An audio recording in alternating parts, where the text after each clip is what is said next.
filgħodu l-awtoritajiet tal-pajjiż fakru jum il-ħelsien.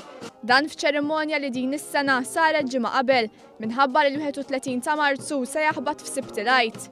Għal-ħabta tal-10:30 ta' filgħodu, il-banda u r-Reġiment tal-Forzi Armati ta' Malta telqu minn triq ix-Xadd f'Bormla u l-parata waslithom sa quddiem il-Monument tal-Ħelsien fil-Birgu.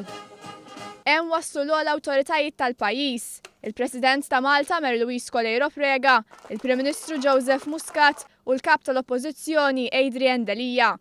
Fl-isfond tal-innu tal-Ħelsien, l-awtoritajiet tal-pajjiż telgħu flimkien fuq l-għolja tal-Ħelsien u poġġew bukketti tal-fjuri f'riġlejn il-Monument tal-Ħelsien, monument li huwa xogħol l-iskultur Malti Anton Aġus. Iċ-ċerimonja kienet segwita minn bosta persuni, diversi minnhom li jiftakru sew u ġeddew il-memorja ta' 39 sena ilu, meta l-Ingliżi ħallew pajjiżna u Malta ħelset mill-ħakma tal-barrani. Fl-istess waqt numru ta' turisti li kienu l-Birgu setgħu jaraw kif il-mod li bih pajjiżna ifakkar festa nazzjonali, filwaqt li setgħu josservaw l-għaqda bejn il-mexxejja f'pajjiżna. Bil-Prim Ministru Joseph Muscat mar jieħu bidejn il-Kap tal-Oppożizzjoni Adrian Delija u f'xi waqtiet deru jitkellmu flimkien.